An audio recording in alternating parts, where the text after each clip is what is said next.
আমাদের ডিএনএতে যে বিশাল তথ্য ভাণ্ডার জমা আছে সেটা কিভাবে এমন প্রোটিনে পরিণত হয় যা দিয়ে একটা জীবন্ত সত্তা তৈরি হয়? মানে এই যে তথ্যের একটা সাগর, সেখান থেকে জীবন তৈরি হচ্ছে কিভাবে? এটাই কিন্তু জীববিজ্ঞানের একেবারে মূল প্রশ্ন। চলুন আজ জীবনের এই গোপন কোডবুকটা একটু খুলে দেখি কিভাবে লেখা থেকে জীবন তৈরি হয়। এখন ডগমা শব্দটা শুনে হয়তো একটু ভারী কি মনে হচ্ছে, কিন্তু এখানে এর মানেটা বেশ সহজ। একটা মৌলিক নীতি। সেন্ট্রাল ডগমা হলো জীবনের সেই মাস্টার প্ল্যান, যা বলে দেয় জেনেটিক তথ্য কিভাবে এক কোষ থেকে আরেক কোষে, এমনকি এক প্রজন্ম থেকে আরেক প্রজন্মে বয়ে চলে।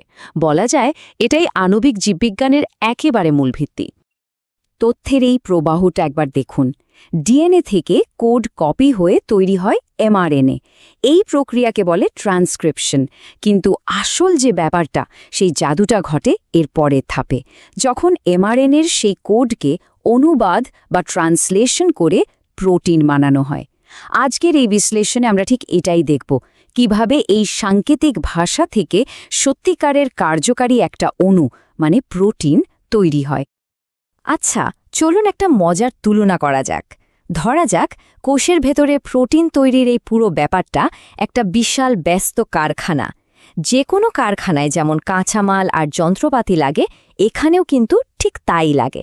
তো চলুন আগে দেখে নিই এই কারখানার সবচেয়ে জরুরি উপাদানগুলো কি কি। তাহলে চলুন পরিচয় করিয়ে দেই আমাদের এই কারখানার মূল খেলোয়াড়দের সাথে। প্রথমেই আছে এমআরএনএ। এটা হলো আমাদের ব্লুপ্রিন্ট, যেখানে সব নির্দেশনা লেখা। সেই নির্দেশনা অনুযায়ী কাজ করে রাইবোজোম, আমাদের মূল কারখানা বা মেশিন। এর কাঁচামাল হলো অ্যামিনো অ্যাসিড, যা নিয়ে আসে টিআরএনএ নামের বিশেষ ডেলিভারি ট্র্যাক। আর পুরো প্রক্রিয়ার কোয়ালিটি কন্ট্রোল করে অ্যাক্টিভেটিং এনজাইম, যাতে কোনো ভুলচুক না হয়।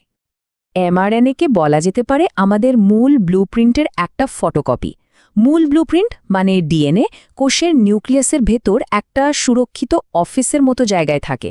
সেখান থেকে এই ফটোকপিটা কারখানার ফ্লোরে অর্থাৎ সাইটোপ্লাজমে নিয়ে আসা হয়, যেখানে আসল কাজটা হবে। আর এই হলো আমাদের কারখানার একেবারে কেন্দ্রবিন্দু, রাইবোজোম। ভাবুন তো, এটা এমন এক মেশিন যা যে কোনো এমআরএনএ ব্লুপ্রিন্ট পড়তে পারে। এর কাজ হলো ব্লুপ্রিন্ট বা এমআরএনএ আর ডেলিভারি ট্রাক বা টিআরএনএকে এক জায়গায় নিয়ে আসা, আর প্রোটিন তৈরির জন্য একটা মঞ্চ তৈরি করে দেওয়া। টিআরএনএ হলো আমাদের কারখানার এক একটা স্পেশালাইজড ডেলিভারি ট্রাক। প্রত্যেকটা ট্রাক শুধু এক ধরনের কাঁচামাল, মানে একটা নির্দিষ্ট অ্যামিনো অ্যাসিড বহন করে। আর প্রত্যেকটা ট্রাকের কাছে একটা বিশেষ চাবির মতো জিনিস থাকে, যাকে বলে অ্যান্টিকোডন। এই চাবিটা ব্লুপ্রিন্টে ঠিক জায়গার তালাটা খুলতে পারে। এই স্লাইডে সেই চাবি আর তালার নিখুঁত সম্পর্কটা দেখা যাচ্ছে।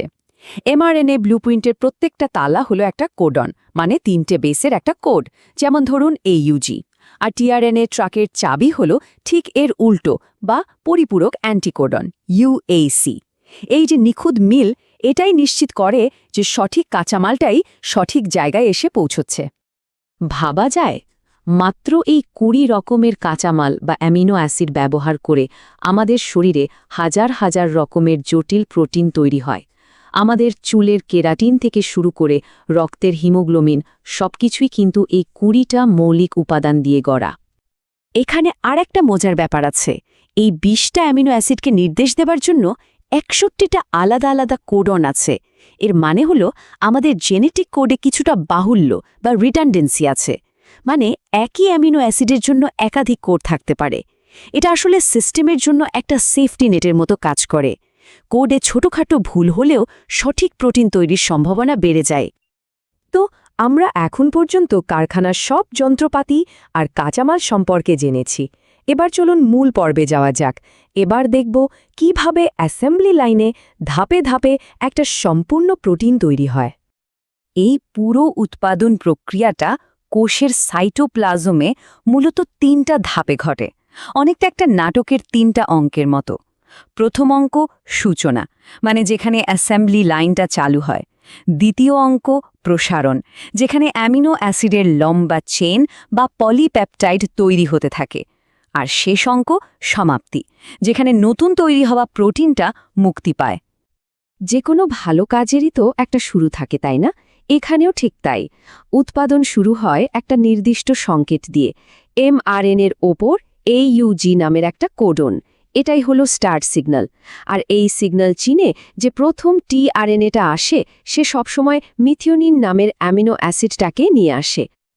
এইবার দেখুন আসল অ্যাকশনটা, মানে প্রসারণ পর্ব। রাইবোজোমের ভেতরে 3টা স্টেশন আছে, এ, পি আর ই।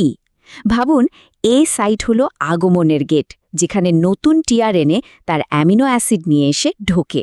মাঝখানের পি সাইটে থাকা লম্বা হতে থাকা চেনটার সাথে নতুন অ্যামিনো অ্যাসিডটা জুড়ে যায়, আর চেনটা আরও একটু লম্বা হয়। আর কাজ শেষে খালি টিআরএনএটা ই বা এক্সিট গেট দিয়ে বেরিয়ে যায়। এই চক্রটা একটার পর একটা কোডন ধরে চলতেই থাকে, আর প্রোটিন চেনটা লম্বা হতে থাকে। সমাপ্তি পর্বটা তখনই আসে যখন অ্যাসেম্বলি লাইনটা mRNA-এর উপর একটা স্টপ কোডনে এসে পৌঁছায়। এই বিশেষ কোডনগুলো কিন্তু কোনো অ্যামিনো অ্যাসিডকে নির্দেশ করে না, বরং কারখানাকে সোজা বলে দেয়, উৎপাদন বন্ধ করো। আর এই সংকেত পেয়েই নতুন তৈরি হওয়া প্রোটিনটা রাইবোজোম থেকে মুক্তি পায় আর তার নির্দিষ্ট কাজের জন্য প্রস্তুত হয়ে যায়।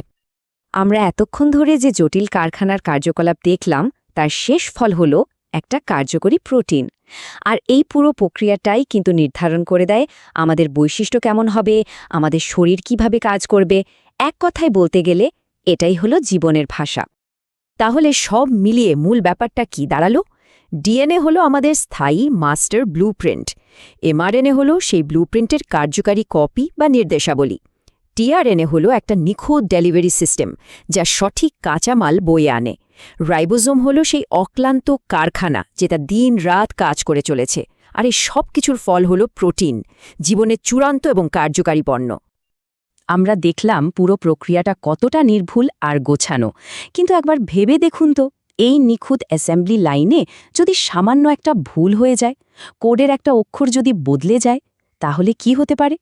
এই একটা প্রশ্নই কিন্তু আমাদের জন্য জেনেটিক রোগ আর মিউটেশনের বিশাল একটা জগতের দরজা খুলে দেয়।